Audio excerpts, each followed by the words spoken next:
Bonjour, louons Dieu pour avoir une vie plus saine dans le corps et dans l'esprit.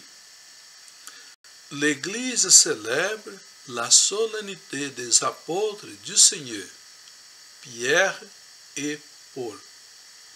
Ils ont reçu la couronne de martyrs probablement à Rome à l'année 64 pour Pierre et 67 pour Paul.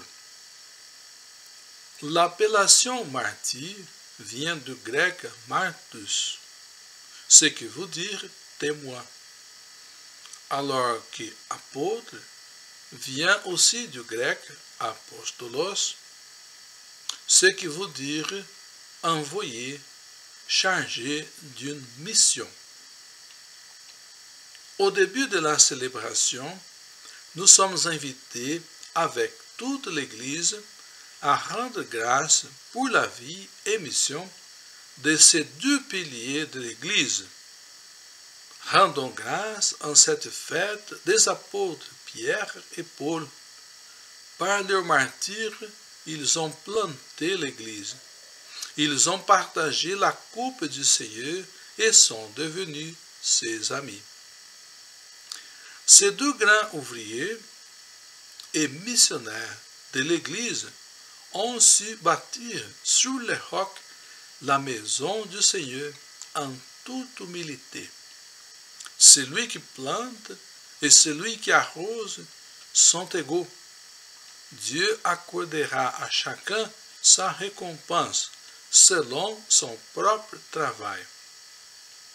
Car nous sommes des collaborateurs de Dieu. Et vous êtes les champs de Dieu. Vous êtes aussi l'édifice de Dieu. 1 Corinthiens 3, 8, 9.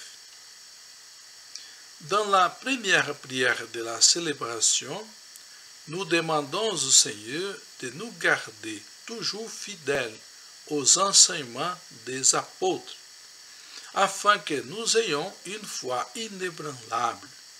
Nous prions: Seigneur, tu nous as donné ces jours de sainte joie pour fêter les bienheureux apôtres Pierre et Paul.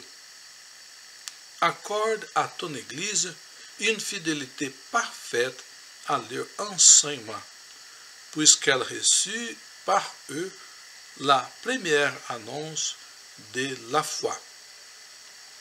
Que les fidèles de génération en génération apprennent à cultiver la fidélité au Seigneur dans la foi.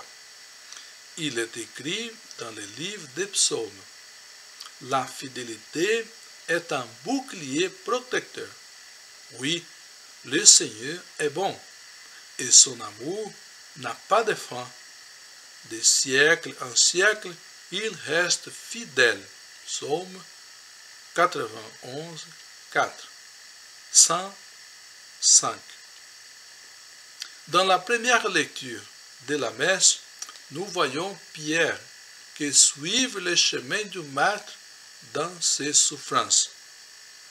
Pierre est arrêté et maltraité dans la semaine de fête pascale.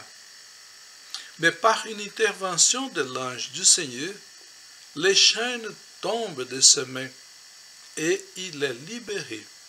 Nous lisons: Maintenant, je me rends compte que c'est vrai.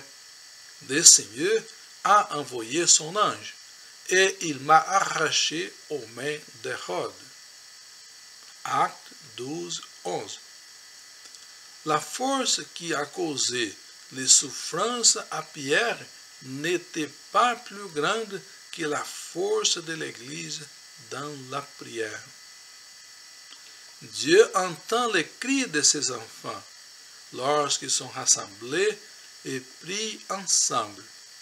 Il est écrit dans le livre des psaumes: un malheureux a appelé, le Seigneur a entendu et l'a sauvé de toutes ses détresses. L'ange du Seigneur campe autour de ceux qui les craignent et il les délivre. Psaume 34, 7, 8. Dans la deuxième lecture de la messe, nous voyons Paul qui se rend au bout de sa vie et fait quelques recommandations à son ami Timothée. Paul est fier de son parcours car il est convaincu d'avoir tout donné pour le Seigneur. Nous lisons, « Dans sa justice, le Seigneur me remettra la récompense du vainqueur. » 2 Timothée 4, 8. Vers la fin de son parcours terrestre, l'apôtre des nations est fier d'avoir vécu ensemble les joies et les peines, toujours avec les membres de la communauté. Et même si mon sang doit être versé en libation dans les sacrifices et les services de votre foi, j'en suis sûr, j'en suis joyeux de m'en réjouir avec vous tous. Philippiens 2, 17. Dans l'Évangile, nous voyons Jésus qui pose une question à ses disciples à propos de sa personne. Pierre prend la parole et, sous l'inspiration divine, reconnaît en Jésus le Messie, celui que le Père avait promis d'envoyer pour bâtir son royaume. Nous lisons, « Tu es Pierre, je te donnerai les clés du royaume des cieux. » Matthieu 16, 18, 19. Cette confession de foi ouvre le regard sur deux éléments importants. L'un est celui du messianisme de Jésus et l'autre est celui de l'avenir du peuple de Dieu.